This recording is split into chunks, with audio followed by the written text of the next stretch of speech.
tidak bisa. Jadi tidak bisa kita balik ke masa lalu.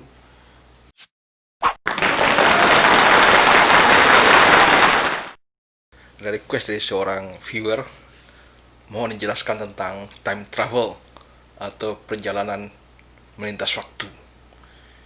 Ini topiknya cukup berat ya, tapi kita coba terangkan sesederhana mungkin sehingga orang awam yang tidak mengerti fisika bisa memahaminya.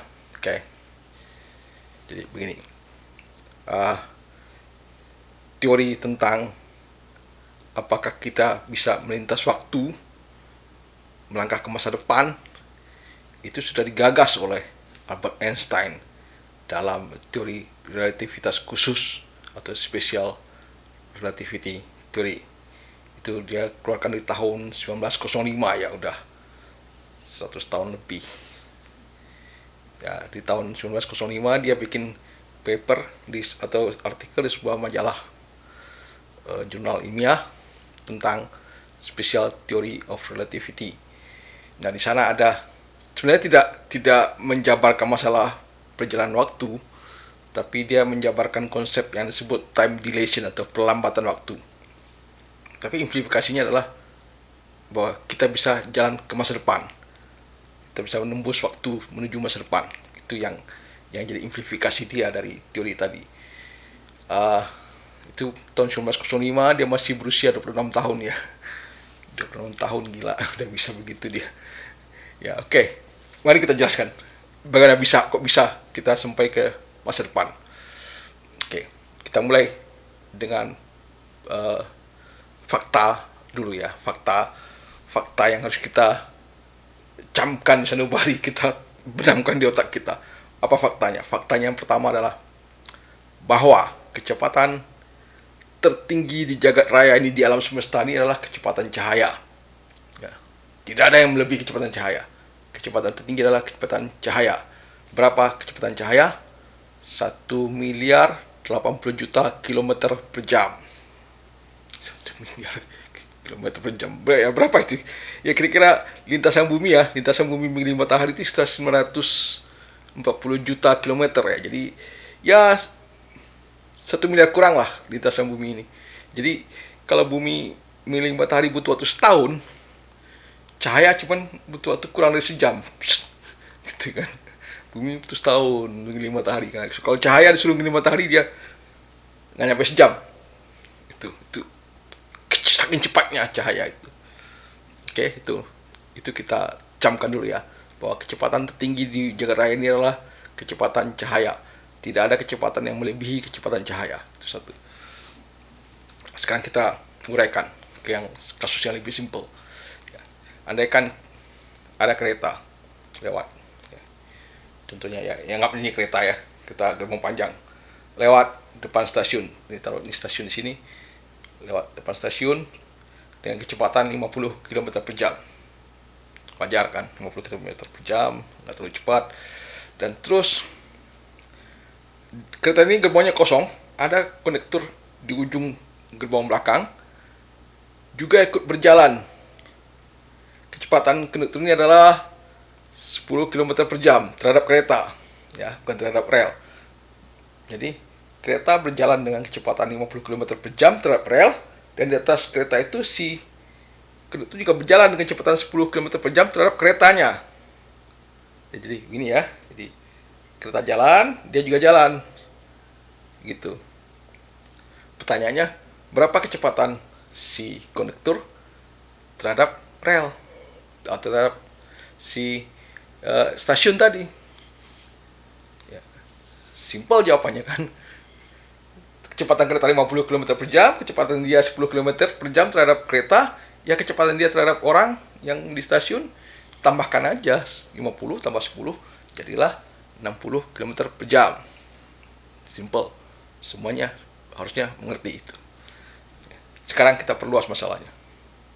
Andaikan kecepatan kereta ini cepat, sangat cepat, gitu, secepat kecepatan cahaya, wah segitu, yang 1 miliar 80 juta kilometer per jam. Dan terus si kondekturnya masih juga berjalan sama, dia berjalan dengan kecepatan 10 km per jam juga. Ini di kereta yang bergerak secepat cahaya. pertanyaan yang sama. Berapa kecepatan si konektor tadi sekarang terhadap orang di stasiun? Apakah kecepatan kereta ditambah kecepatan dia terhadap kereta? Berarti kecepatan cahaya, kan kereta bergerak dengan kecepatan cahaya plus 10 km per jam. Apakah itu jawabannya? Jadi kecepatannya berapa tuh? Jadi 1 miliar 80 juta kilometer tambah 10 km per jam. Jadi 1 miliar 80 juta 10 km per jam. Apakah itu kecepatan orang yang tadi? Kalau jawabannya salah. Salah. Kenapa salah? Karena kalau kecepatan segitu berarti dia melebihi kecepatan cahaya. Ya kan? Ini kereta bergerak dengan kecepatan cahaya. Nah, dia bergerak 10 km. Kalau di kecepatan dia adalah kecepatan cahaya tambah 10 km per jam, dia melebihi kecepatan cahaya. Dan itu tidak boleh, tidak bisa. Karena tadi sudah kita camkan di sanubari kita bahwa kecepatan tertinggi adalah kecepatan cahaya. Jadi, si konduktor yang bergerak dalam kereta tadi tidak bisa melebihi kecepatan cahaya. Dia kecepatannya berapa? Sama dengan kecepatan cahaya tetap. Lalu, pertanyaan berikutnya, ngapain si konduktor? Apa dia nggak berjalan? Ya, dia kan jalan kereta. Dia bisa kasih bukti selfie nge-vlog gitu di keretanya. Tapi kan kecepatan dia tadi tidak ada efek apa-apa. Kenapa tidak ada efek apa-apa? Nah, disinilah Einstein ngasih jawaban. Karena si konduktor tadi ketika dia bergerak dengan wahana atau kendaraan yang bergerak sama dengan kecepatan cahaya, maka bagi dia waktu tidak ada efek sama sekali. Waktu dia berhenti, hilang. Molekul-molekul tubuhnya juga tidak ada efek terhadap waktu. Ya, jadi tidak ada mengalami penuaan. Dia abadi karena waktu dia itu tidak ada. Jadi ketika dia berjalan itu tidak ada efek waktu. Molekul tubuhnya akan sama karena molekul tubuh itu kan juga ikut waktu ya. Penuaan itu adalah proses waktu. Dia tidak menua, tidak begitu. Nah, akhirnya kalau dia berjalan begitu dengan kecepatan cahaya, waktu dia berhenti sementara di bumi yang dia tinggalin tadi, itu waktu bergerak normal ya, setahun, 2 tahun. Nah, dia kalau sudah 100 tahun kemudian di bumi ini dia balik mendarat, ya dia masih umur sekian, umur yang taruh dia berangkat umur 30 ya, dia umur 30 juga nyampe. Begitu nyampe di bumi dia lihat teman-temannya udah mati semua, dia udah melangkah sampai di masa depan. Begitu ceritanya. Makanya itu disamakan perjalanan waktu itu berderap maju ke masa depan. Jadi yang tadi dia bergerak dengan kecepatan cahaya, ketika dia balik, dia sampainya di masa depan. Karena waktu dia nggak bergerak, sementara ini waktunya bergerak maju. Dia waktunya statik terus. Ya walaupun terus ketika dia sudah mendarat, ya udah dia sampai masa depan. Itulah konsepnya perjalanan ke masa depan. Dan itu tidak hanya teori, itu terbukti, bisa dibuktikan. Karena dalam teorinya Einstein tersebut, dia mengatakan time dilation, artinya semakin cepat suatu benda bergerak, ya, waktu yang relatif terhadap benda tersebut, makanya namanya teori relativitas karena semuanya relatif ya. Waktu yang ada di benda yang bergerak dengan kecepatan tinggi ini semakin lama akan semakin lambat. Semakin tinggi kecepatannya semakin melambat dia, semakin melambat mencapai kecepatan maksimum yakni kecepatan cahaya, dia jadi nol waktunya, jadi berhenti. Ya. Jadi melambat habis itu ya udah nggak ada, berhenti gitu. Jadi semakin tinggi kecepatan semakin lambat waktunya, ya kan? Semakin melambat waktu yang ada di kendaraan tadi. Apa buktinya? Ada buktinya. Buktinya nggak jauh-jauh, ada di handphone dah sendiri. Handphone kita sekarang punya GPS, ya kan? GPS itu menggunakan satelit. Ada satelit yang ada sekitar 24 satelit lah yang bergerak di bumi ini kan. Nah, itu satelit GPS tersebut. Nah, satelit GPS tersebut bergerak cepat. Saat gitu. Satu hari itu 2 kali putaran dia. Sekitar 2 kali putaran mengelilingi bumi. Itu satelit GPS. Nah, satelit GPS ini karena kecepatannya tinggi, cukup sekitar 14.000 km per jam, yang nggak tinggi amat, nggak setinggi cahaya lah, cuman 14.000 km per jam. Tapi itu cukup membuat waktu mereka melambat. Apa yang didapat oleh pemantau satelit di bumi? Mereka mendapati bahwa setiap hari itu terjadi perubahan waktu antara di satelit dengan di bumi. Ya. Di satelit itu jamnya menunjukkan lebih lambat, ya, lebih lambat sekitar 35 mikrosecond, 35 mikrodetik per hari, ya kan? 35 mikrodetik itu sekitar ya 38 bagi 1 juta lah, berapa tuh ya, 0,00038, nolnya ada 5, ya 4, nolnya ada 4 ya, 4, jadi 0,0038, jadi 38 mikrosecond per hari. Itu keterlambatan waktu yang dialami oleh satelit yang bergerak cepat tadi. Nah, itu terbukti, ya, itu baru 14 km per jam, apalagi kalau dia bergeraknya sekitar setengah kali kecepatan cahaya lah, 500 juta km per jam, ya kan? Makanya waktu pelambatannya kan terasa lagi perlambatan waktu dia di sana, ya enggak? Ya, tapi ini 14.000 nih, tapi cukup signifikan 14.000 km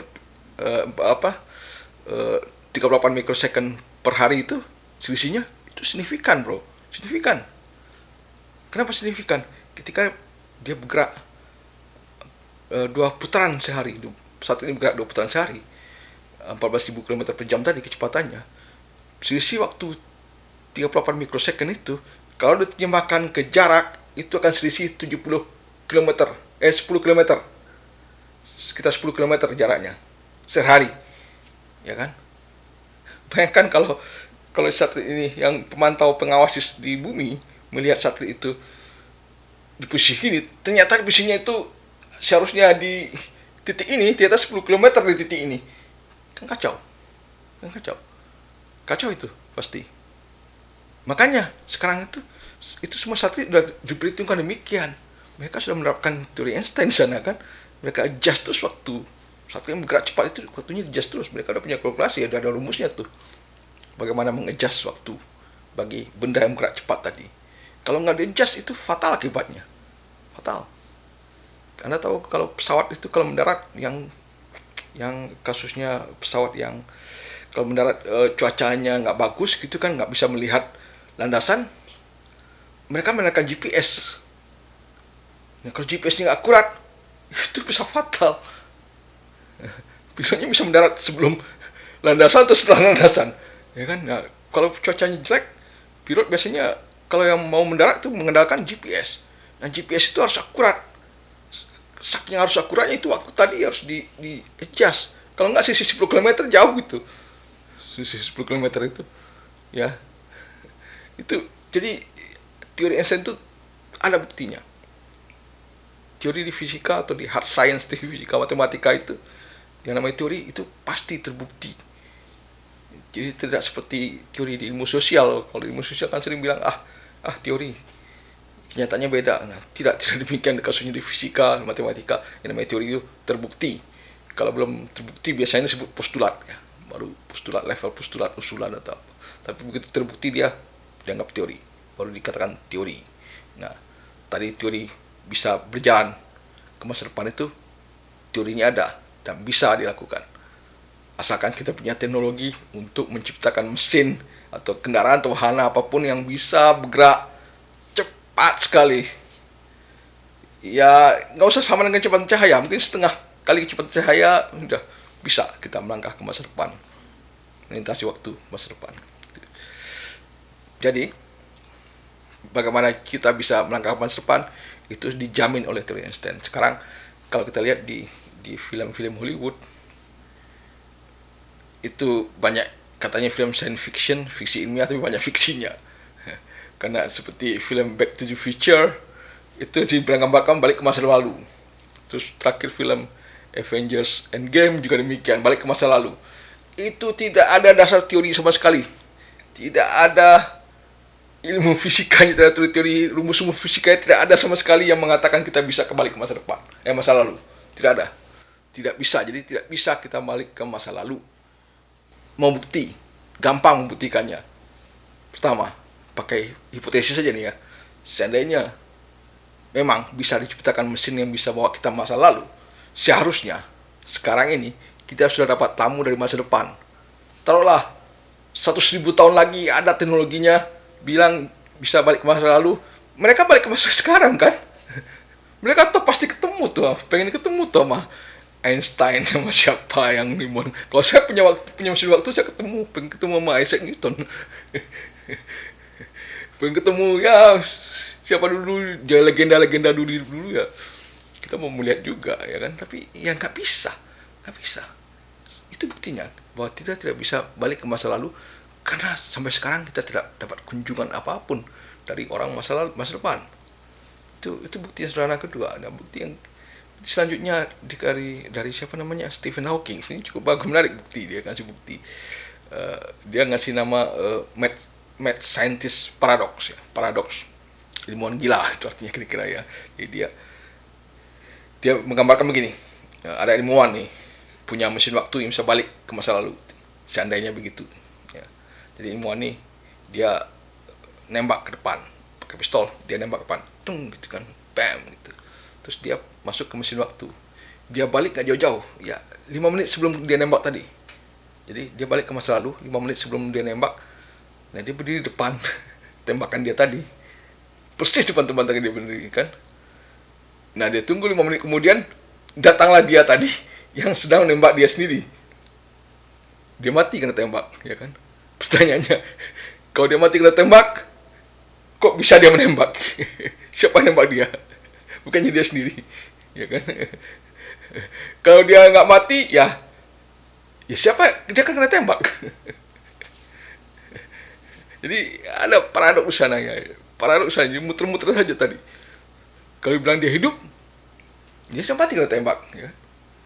Kalau dia udah mati, ya siapa yang nembak dia? Dia kan dia sendiri nembak. Jadi itu namanya mad scientist paradox dari Stephen Hawking. Ya, cukup bagus juga bukti itu bahwa sebenarnya kita tidak akan bisa balik ke masa lalu, ya kan? Kalau kita balik ke masa lalu ya nggak ada chaos, nggak mungkin terjadi lah, nggak ada satu teorinya yang mengatakan bahwa kita bisa balik ke masa lalu. Itu jadi balik kesimpulannya, kita time travel bisa ke masa depan, bisa ke masa lalu tidak bisa. Bagaimana caranya kita masuk ke masa depan? Kita ciptakanlah teknologi yang bisa bikin kendaraan yang bergerak secepat mungkin, kalau bisa sama dengan kecepatan cahaya. Kapan itu tidak tahu. Ya, mudah-mudahan bisa menjelaskan ya. Terima kasih. Sampai jumpa di video berikutnya.